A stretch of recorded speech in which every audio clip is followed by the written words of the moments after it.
বন্ধুরা, আজ আমি তোমাদের সাথে শেয়ার করব সাউথ ইন্ডিয়ান স্টাইলে উত্তাপাম। এটি পেঁয়াজ, টমেটো, রসুন চাটনির সাথে দুর্দান্ত লাগে। নমস্কার বন্ধুরা, প্রতিমা রান্নাঘরে আপনাদের সবাইকে অনেক অনেক স্বাগত। উত্তাপাম বানানোর জন্য আমি এখানে 1 কাপ সুজি নিয়েছি আর 1 কাপ টক দই নিয়েছি, দিয়ে দিলাম। এই কাপে 1 কাপ সুজি, 1 কাপ টক দই দিয়ে দিলাম আর হাফ কাপ জল দিয়ে আমি প্রথমে মিহি পেস্ট বানিয়ে নেব। আর হাফ কাপ জল আছে, এই হাফ কাপ একটা বোলের মধ্যে ব্যাটারটা নিয়ে নিলাম। নিয়ে আমি হাফ কাপ জল দিয়ে মিক্সি জারের মধ্যে যেটুকু লেগে আছে আমি ধুয়ে ব্যাটারের মধ্যে নিয়ে নেব। নিয়ে আমি একটু ফেটাবো, একটু ব্যাটারটা একটু ফেটিয়ে আমি 10 মিনিটের জন্য রেখে দেব, রেস্টে রেখে দেব। একটা ঢাকা দিয়ে, প্লেট ঢাকা দিয়ে দিলাম।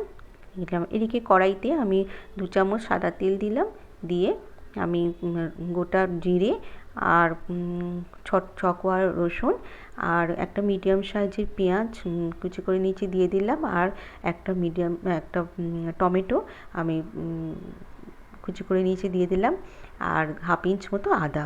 এটা আমি চাটনি বানিয়ে নেব। এর সঙ্গে আমি ধনেপাতাও দেব, ধনেপাতা আর একটা কাঁচা লঙ্কা দেব পেস্টের সময়। আর দিয়ে দিলাম অল্প একটু হলুদ দিলাম আর দিলাম স্বাদ মতন আমি দিয়ে দিলাম লঙ্কা গুঁড়ো। যে যেরকম ঝালটা পছন্দ করবে সেইভাবে লঙ্কা গুঁড়োটা দেবে। আমি এর মধ্যে নুন দিয়ে দিয়েছিলাম বন্ধুরা, দেখানো হয়নি। দেখো আমি ধনেপাতা ভালো করে ধুয়ে বেছে মিক্সির মধ্যে নিয়ে নিলাম আর ওটা ঠান্ডা করে আমি একটা পেস্ট বানিয়ে নেব। পেস্ট বানিয়ে আমি একটু চিনি দিয়ে আর লেবুর রস দিয়ে চাটনিটা বানিয়ে নেব। এর মধ্যে এই ব্যাটারের মধ্যে আমি স্বাদ মতো নুন দিয়ে দিলাম আর হাফ টিস্পুন দিয়ে দিলাম বেকিং পাউডার আর তারও হাফ দিলাম বেকিং সোডা দিয়ে আমি আবারও ভালো করে একটু ফেটিয়ে নেব। আপনারা চাইলে এখানে ইনো দিতে পারেন, আমার কাছে ইনো ছিল না আর আমাদের ইনোটা কেউ পছন্দও করে না, তাই জন্য আমি বেকিং সোডা আর বেকিং পাউডার দিলাম। এখানে একটা প্যান বসিয়ে দিয়েছি, আমি টিস্যু দিয়ে ভালো করে মুছে নিলাম তেলটা। অল্প একটু তেল দিলাম প্রথমে, তারপরে টিস্যু দিয়ে মুছে আমি 1 হাতা ব্যাটার দিয়ে দিলাম। দেখুন কতটা জালিদার হয়েছে, খেতেও ভীষণ ভালো হয় বন্ধুরা। চাটনির সাথে, ধনেপাতার চাটনির সাথেও ভীষণ ভালো লাগবে খেতে, শুধু ধনেপাতার চাটনি।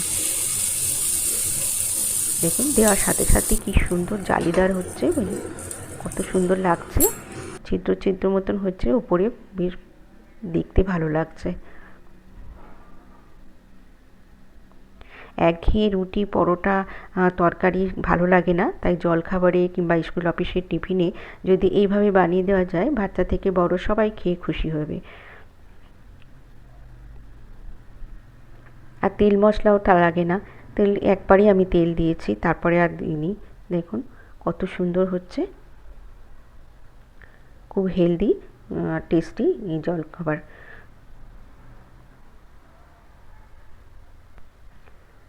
দেখবেন এভাবে আমি সব বানিয়ে নেব। আমি একটা প্লেটে সার্ভ করে দেখাচ্ছি, দেখুন কত সুন্দর হয়েছে চাটনিটা। তার চাটনিটা কিন্তু মিহি হবে না, একটু দরদরা মতন হবে। খেতে খুবই ভালো হয়েছিল বন্ধুরা, সবাই ভালো থাকবেন, টাটা।